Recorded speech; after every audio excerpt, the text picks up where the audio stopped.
행복을 위한 모닝 스쿨을 시작하겠습니다.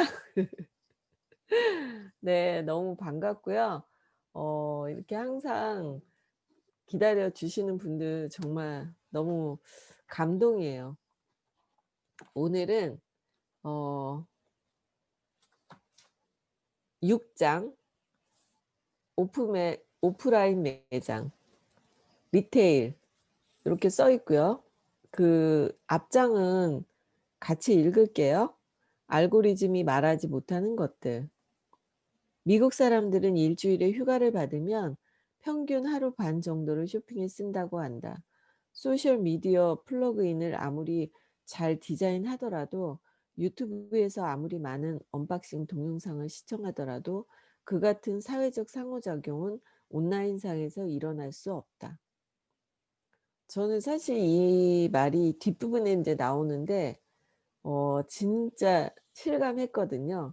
그래서 이 지금 디지털 세상으로 넘어가면서 온라인으로 인제 돈의 흐름이 바뀌었잖아요. 그러는 와중에 그 오프라인의 매장들이 또 희한하게 생기고 있죠, 아날로그적인. 그래서 그 부분에 대해서 6 장에서 되게 정리를 해 줘요. 그래서 한번 볼게요.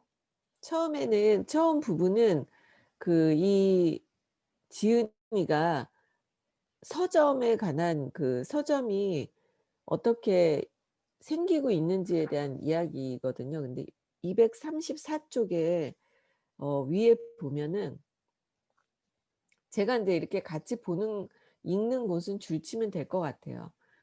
사람들은 가식 없이 진심으로 감탄하는 표정이었다. 언베어스트 사이드 지역에서는 서점이 이미 사라졌어야 했다.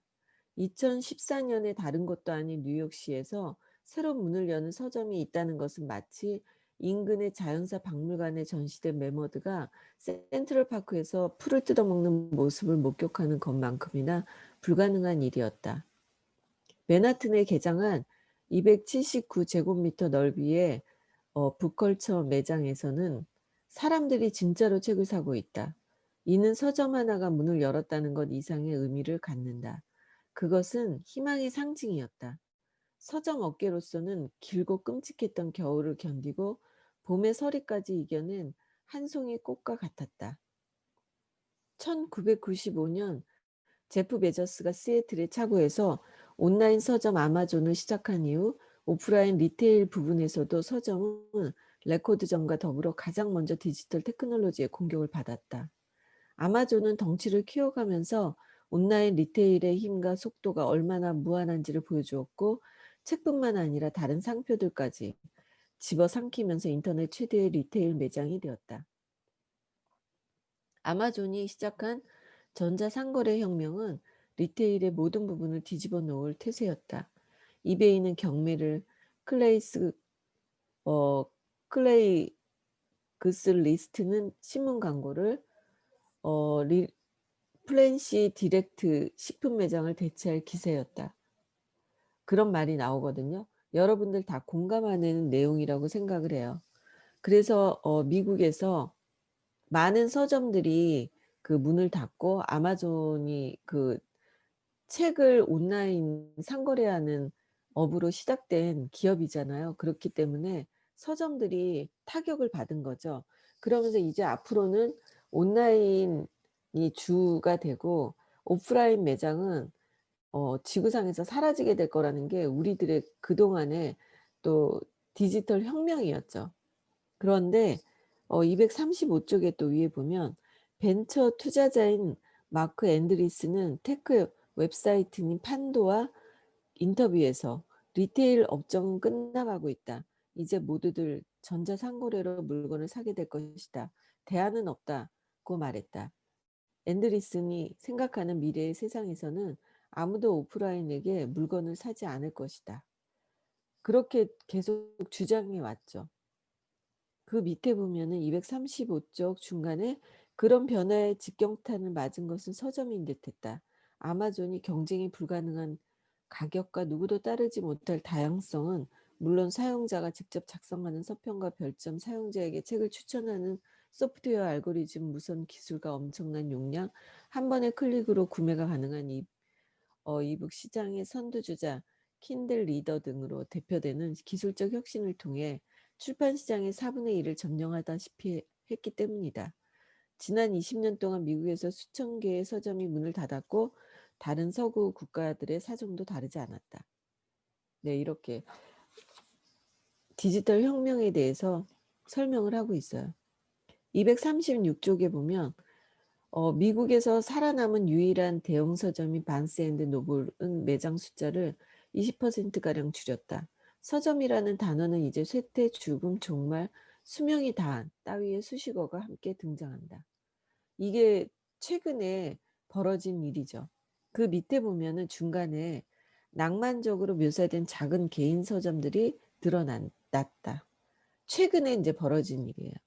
미국 서점 연합에 가입한 서점의 숫자는 2009년에 1650개로 최저점을 찍었다가 다시 요즘에 독립 서점들이 생기면서 눈에 띄게 꾸준히 증가하고 있다고 돼 있고요. 2000년대 초반에 조사된 어 서점의 숫자는 1만 개에 크게 늘어난 숫자다. 어퍼 웨스트 사이드의 북컬처 매장은 지난 몇 년간 뉴욕시에 들어선 서점들 가운데 하나일 뿐이다. 드디어 이제 뉴욕에 서점들이 다시 늘어나기 시작했다는 거죠. 237쪽에 보면은 위에 오프라인 서점이 아마존을 상대할 경쟁력을 갖췄다는 의미일 뿐만 아니라 더 나아가 오프라인 리테일이 전체 상거래에 비해 근본적인 이점을 가지고 있다는 의미일 것이다. 그 밑에 아마존조차도 오프라인 매장 없이는 성공적인 리테일 비즈니스가 불가능하다는 사실을 깨닫고 있다. 그래서 이제 최근에 아마존이 그 오프라인 서점을 1호를 오픈을 하게 됐죠. 그러니까 이거는 굉장한 변화를 보여주는 예가 됐죠. 그 밑에 보면은 다양한 방식으로 소비자들을 찾아가는 브랜드들이 우위를 점하는 경향이 있죠. 그레이스는 40년 이상 리테일 업계에서 일했고 이제 그의 회사인 그레이스 컴퍼니는 뭐 빅토리아 시크릿, 에버크럼비, 리복 뭐 이런 여러 가지 룰루레몬 이런 기업의 그 약간 마케팅이나 그런 것들을 해 주는 회사더라고요. 근데 에버크롬비나 시크릿 뭐 리복, 룰루레몬 이런 회사들은 그 오프라인 매장을 잘 운영하면서 동시에 온라인까지 하는 그런 기업으로 유명하죠. 238쪽의 밑에 보면은 편리함과 가격은 온라인 유통의 성장을 견인한 두 가지 경쟁력이다. 그러니까 온라인 유통이 가진 가장 장점은 편리함과 가격의 그 운송비를 받지 않고 해준 거죠. 그런데 이 책에서 보니까 그 아마존이 그 운송비를 무료로 배송하면서 그 운송비에 엄청난 어 이제 기업이 그 돈을 감당하고 있는 거죠. 그렇기 때문에 처음에는 어마어마한 마이너스에서 기업을 운영했다는 거예요. 그리고 현재도 그 운송비에 대한 마이너스 부분은 기업이 골칫거리라는 거죠. 그래서 그 부분이 사실은 기업에 엄청난 그 구멍을 주고 있고 웬만큼 큰 기업이 아니면 그 온라인 회사들이 운송비 때문에 이익을 얻기가 어렵다라는 얘기가 나오더라고요. 그래서 '그게 그 정도였구나.' 하고 저도 깨닫게 됐어요. 239쪽에 위에 보면은 어 오프라인 매장의 가장 장점은 경험을 전달하는 일인 거죠, 경험. 그래서 경험을 전달하는 일은 오프라인 매장의 강점이자 온라인 매장의 약점이다. 그레이스는 물리적 매장이 옴니 채널 유통 전략의 중심축이 되어야 한다고 굳게 믿는다. 그래서 쭉 넘어가서요. 242쪽에 볼게요. 거기 위에 보면 리테일 리테일은 원래 그러니까 오프라인을 말하는 거죠. '나는 뭔가가 필요해. 가서 사야지.'라는 개념에 뿌리를 두었죠. 그러니까 우리가 오프라인을 막 뭔가 쇼핑하기 위해서 가는 거는 진짜 사 사려고 맘먹고 가는 게 원래 근본적인 뿌리라는 거예요. 그래서 그 밑에 보면은 리테일은 상품의 구매 장소라기 보다는 공간에 대한 느낌과 경험이죠. 이건 중요한 변화입니다. 독립 서점이 이런 변화에 보조를 맞추는 것은 어려운 일이 아닙니다. 그러니까 그 오프라인 매장에서 경험이라는 그 중요한 어떤 느낌, 필링을 전달하면서 사람들을 끌어당기는 거죠. 그래서 243 종이 되게 중요한 말이 나오는데 핸드셀링이라는 말이 나와요. 가운데 중간쯤 보면 우리는 핸드셀링 문화를 갖고 있죠. 피팅이 그런 라이트에게 내게 말했다. 그 밑에 보면은 핸드셀링이란 서점 업계 용어로 쉽게 말하면 서점 직원이 손님이 읽고 싶을 만한 책을 찾아 손님에게 건네주는 것이다. 이는 손님의 버디 랭귀지를 읽고 시선을 맞추고 취향을 묻고 손님이 좋아할 만한 책을 권하는 가장 기초적인 대응 관계 기술을 필요로 한다. 아마존은 핸드셀링을 하지 않는다. 그러니까 서점에서 직원들을 대상으로 핸드셀링 문화를 만들었다고 얘기를 해요. 그래서 그 핸드셀링 그 문화로서 오프라인 매장에서 많은 소비자를 어 회원으로 끌어당길 수가 있었다는 거죠.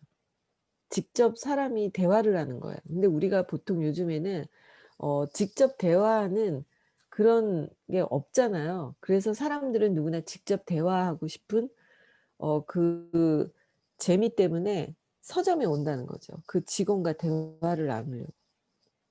244 쪽에 보면은 대 위에 "대형 서점들도 핸드셀링을 제대로 하지 못한다. 그 이유는 그들이 보유한 책이 너무나 많고 직원들이 경험이 부족하기 때문이다."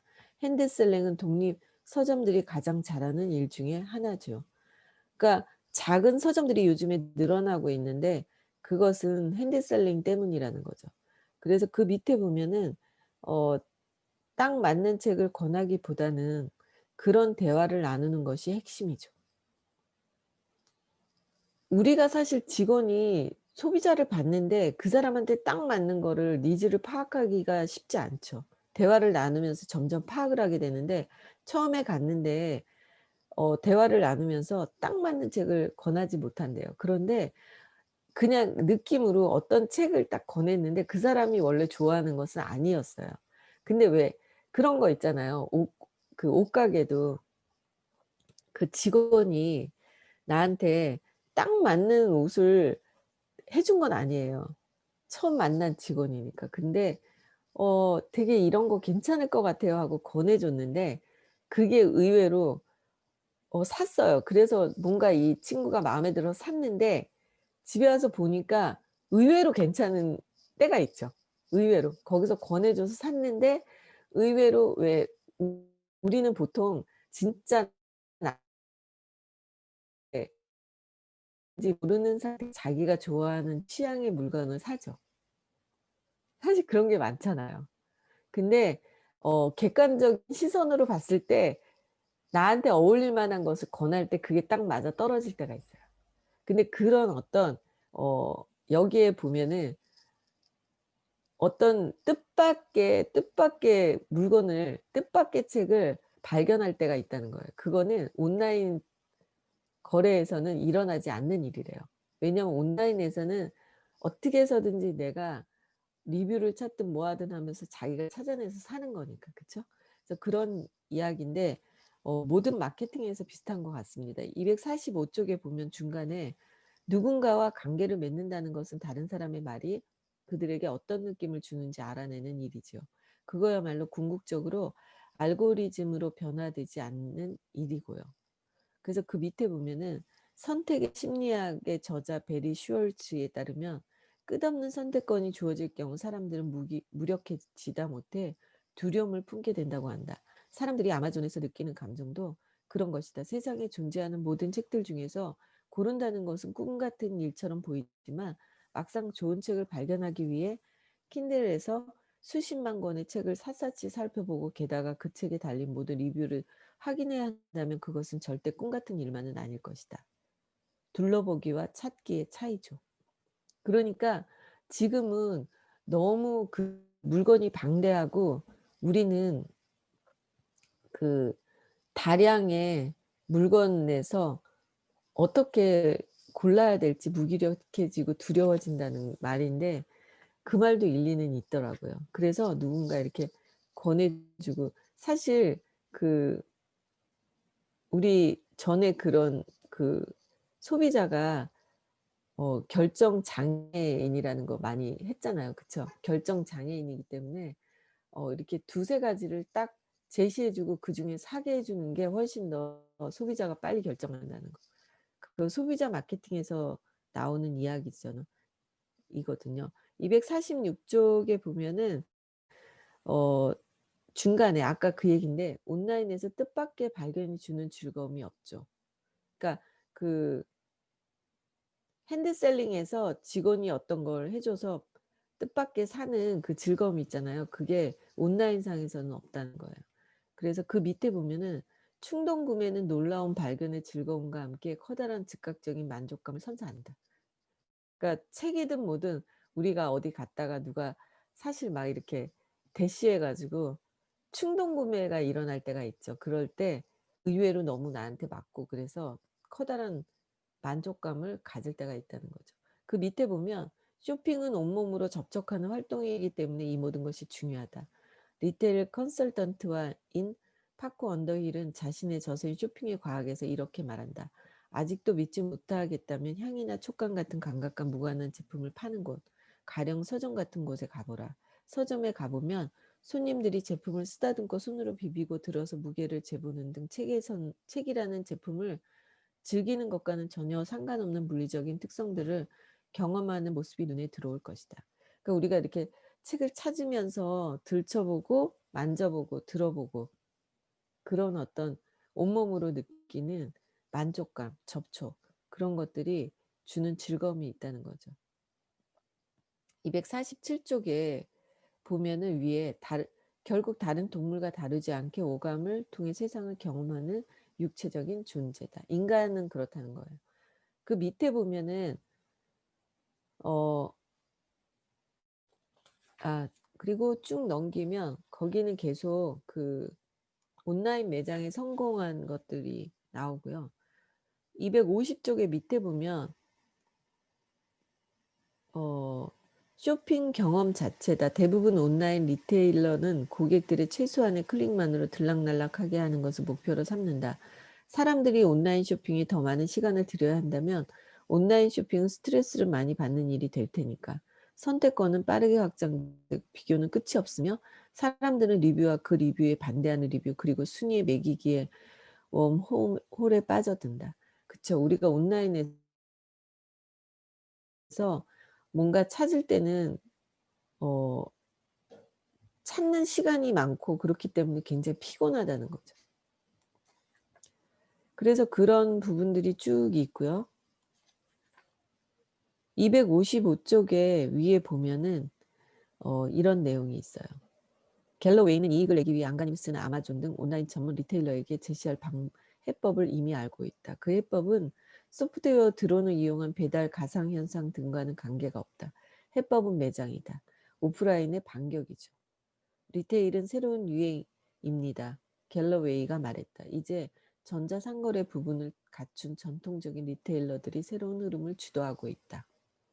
그러니까 아마존이 그 운송비 때문에 회사의 리스크가 점점 커지고 있대요. 그런데 그것을 해결할 방법은 아마존도 오프라인 매장을 여는 것만이 타개할 수 있는 길이라고 이야기합니다. 그래서 사실은 아마존은 거대한 공룡같이 큰 기업이잖아요. 그런데 작은 온라인 회사는요. 사실은 너무나 남는 게 없대요. 그 공짜로 운송을 해 주니까. 근데 오프 매장에 많은 사람들은 자기가 와서 사 가지고 자기가 들고 가죠. 그러니까 배달을 안 해 주잖아요. 그렇기 때문에 거기에서 남는 이익이 많다는 거예요. 어 256쪽에 보면요. 어 거기에 그 밑에 부분에 이런 게 있어요. "처음에 소비자들은 완전한 온라인 접근성과 편의성을 원했다. 그러나 시간이 지날수록 몰입적인 쇼핑 경험을 아쉬워하게 되었다. 온라인에만 존재하는 브랜드에선 더욱 그랬다. 소비자들은 말하죠. 우리는 커뮤니티 피드백과 신나는 경험을 원해요. 그런데 온라인에서는 그걸 할 수가 없습니다. 그건 매장에서 하는 거죠. 언뜻 보면 사용자들은 정밀하게 겨냥한 페이스북 광고만큼 비용 대비 효과가 높은 고객 유치 전략으로 보이지 않지만 장기적으로는 디지털 브랜드의 매장이 불러들이는 방문자들, 브랜드 노출, 재방문 고객들, 그리고 입소문 등의 매출뿐 아니라 온라인 매출도 성장시킨다. 그러면서 지금 굉장히 퍼지고 성장하고 있는 안경 매장 브랜드 얘기가 쭉 나와요. 안경 매장이 나오는데 여기 보면은 애플 매장하고 지금 음 258쪽 중간에 보면 애플은 $1,300 짜리 노트북을 팔고 티파니는 $25,000 약혼 반지를 파는 반면 와비파커는 안경점이에요. 와비파커는 $100 짜리 안경만을 판다는 사실을 감안하면 놀라운 일이다. 이 셋 중에서 와비파커가 제일 성장하고 있대요. 근데 애플 스토어는 그 밑에 보면은 애플 스토어는 그 오프라인 매장에서 가장 1 인당 $500,000 상당의 매출을 올리고 있다는 거죠, 직원 1 명이. 그래서 전 세계 매장이 500 개가 안 되거든요, 애플은. 그런데 애플 매장에 가면은 항상 줄 서 있다는 거예요. 제가 추석 때 아니 며칠 전에 한글날인가? 추석 때 가로수 길에 그 애플 매장 있잖아요. 거기를 딸하고 갔었어요. 줄을 너무 많이 서서요. 못 들어가고 그냥 왔어요. 줄을 기다릴 수가 없어서. 정말 항상 애플 매장은 그렇더라고요. 259쪽 중간에 보면 잡스는 애플이 혁신 경쟁에서 승리할 거라고 믿었어요. 소비자에게 전해야 할 혁신은 마케팅을 통해서는 전달될 수 없다고 했죠. 그러니까 스티브 잡스가 잘한 거는 그 애플 매장을 상징적으로 맨하탄에다가 열면서 시작했잖아요. 그게 지금까지도 성공적으로 이끌고 있다는 이야기가 나와요. 그래서 쭉 나오면서 268쪽에 보면 "우리의 뇌는 쇼핑하도록 프로그램이 되어 있다. 우리 스스로가 즐거워지는 일이다." 이 얘기가 나와요. 그래서 뭐 "미국 사람들은 어떻다." 그런 얘기가 나오는데 제가 미국에서 잠깐 살았을 때 보면 그냥 무조건요. 금요일 날부터 휴일이잖아요, 미국이. 금요일까지 학교 다니고 모든 직장이 금요일까지 하니까 금요일 전 쇼핑센터에 전 국민이 나가요, 가족이. 정말 깜짝 놀랐어요. 그게 정해져 있어요. 금요일은 쇼핑하는 날이에요. 토요일은요, 영화를 보는 날이에요. 그래서 모든 저녁에 영화 극장에 전 국민이 다 팝콘 들고 영화를 봐요. 일요일은 교회를 가는 거예요. 그래서 저희가 그걸 흉내 내서 똑같이 한번 해 봤었거든요. 그래서 토요일은 매주 영화를 보고 애들하고, 그리고 금요일 날은 장을 보러 가요. 그래서 대형 마트에 가서 일 주일 동안 먹을 장을 보고, 그 미국 사람들의 문화가 그래요. 그러니까 숲 그 대형 마트에서 일 주일 동안 쓸 물건을 엄청나게 사는 거예요. 그래서 인제 싸게 파는 그런 어떤 매장에서는 금요일 날 새 물건이 들어오고요. 그리고 토요일 날 가면 물건이 없어요. 그게 전래더라고요. 근데 어 제가 이번에 이 장을 읽으면서 느낀 거는 뭐냐면 어 진짜 인제 막 오프라인 매장으로 쇼핑이라는 문화가 이렇게 이끌어 가다가 디지털 문화가 나오면서 온라인이 나온 거예요. 그러면서 온라인이 엄청나게 거대하게 커지고 사람들이 온라인 안에서 물건을 사고 그랬었는데, 최근에 온라인 갖고 한계가 부딪히고 있어요. 사람들이 너무 그 많은 물건을 어떻게 해야 될지도 모르고, 그리고 뭔가 직접 경험하고 싶은 경험이 빠져 있는, 감성이 빠져 있는 쇼핑이 재미가 없는 거죠. 그래서 다시 오프 매장을, 온라인 매장이었던 그런 기업도 오프 매장을 오픈하고 있는 거예요. 그래서 결국에는 뭐냐면, 그 아날로그의 반격이라는 말이 나온 것처럼 그 아날로그적인 것과 온라인이 동시에 같이 존재하지 않는 기업은 앞으로 살아남지 못한다가 결론이 된 거예요.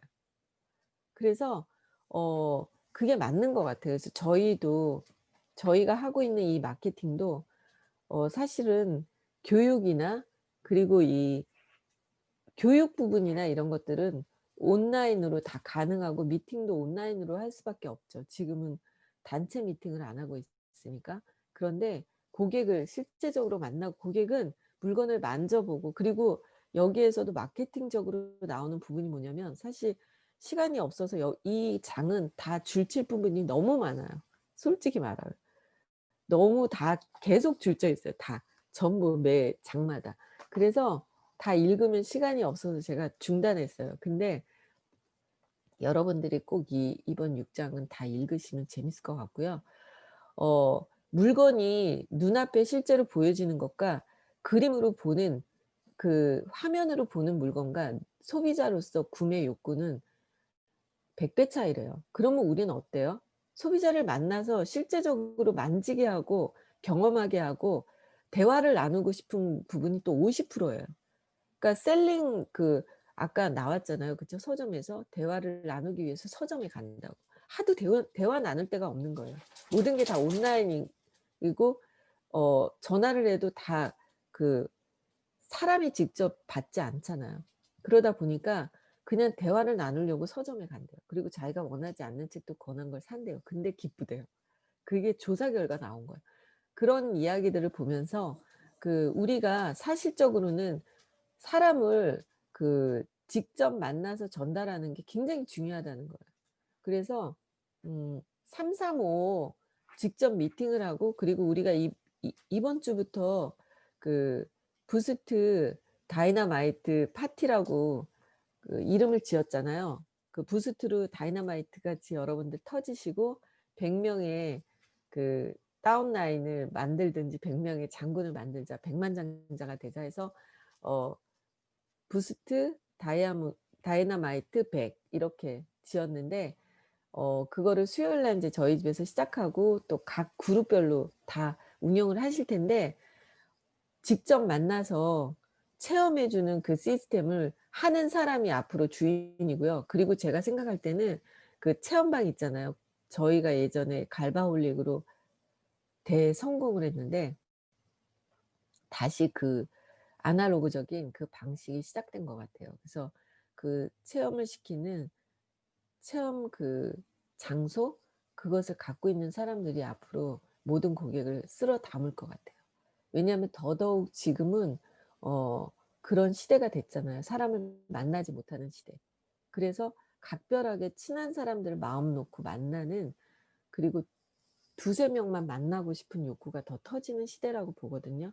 그래서 어 지금이야말로 체험방 마케팅이 제대로 먹힐 그런 시장이다, 그렇게 생각을 해요. 현재 고런 장소를 갖고 있는 분들은 활용을 많이 하시기를 정말 바라겠어요. 여러분들 오늘도 그 아날로그의 반격에, 또 오프라인 매장에 관한 이야기들을 여러분과 같이 읽었고요. 오늘 여러분들에게 제가 너무나 항상 담고 싶고, 저는 사실 제가 그냥 하는 얘기지만, 진짜 진심으로 하는 얘기지만, 제가 김레지나라는 이름과 김레지나의 모습으로 성공할 거라고 생각한 적 없습니다. 저는 김범준 사장님, 가네코 가츠미, 그리고 제가 또 존경하는 잔 루이, 이 세 사람을 목표로 삼고 따라가려고 노력하다가 지금까지 온 거고, 지금도 과정이에요. 저도 완성체가 아니거든요. 저도 고칠 게 많은 사람이잖아요. 그래서 요즘에 다시 이 책을 베개 밑에다가 놓고 자거든요. 오죽하면 제 모든 이메일이 잔 루이겠어요. 근데 여기 제일 앞장에 있는 것을 같이 읽고 마치겠습니다. "나는 평생 열정을 갖기로 결심했다. 나는 어떤 일이 있더라도 최고가 될 것이다. 지금은 자신의 능력에 불을 붙일 때다. 나는 더 이상 내 안에 있는 거인을 묶어두지 않겠다. 나는 위대한 것을 얻을 자격이 있으며 뒤로 물러서지 않을 것이다. 나는 오늘부터 내가 능력이 없다고 하는 사람들의 말을 더 이상 듣지 않겠다. 오직 할 수 있다고 말해주는 사람들의 말만 듣겠다. 나는 결코 성공할 수 없다는 것을 걱정할 필요가 없다. 나는 내가 하는 일의 성공과 실패는 내 자신의 열정이 달려 있다는 것을 알고 있다. 나는 삶을 위해 열정을 갖고 있다. 지금 그 어느 것도 나를 막을 수는 없다." 이 앞장에 있는 거를 제가 매일 외치고 나오거든요. 여러분들에게도 말씀을 해 드리고 싶었고요. 여러분들도 여러분들 안에 있는 그 잠자고 있는 거인을 깨우시기를 바라겠습니다. 우리는 우리 안에 있는 엄청 멋진 그 괴력을 찾아내는 게임이에요. 우리에게는 다 있거든요. 그것을 부끄러움을 깨부시고, 그리고 그 나약한 마음, 두려움을 다 없애고 우리가 정말 멋있게 누군가 인생을 만들어 주는 그날까지 멋진 여정을 함께 하기를 정말 바라겠습니다.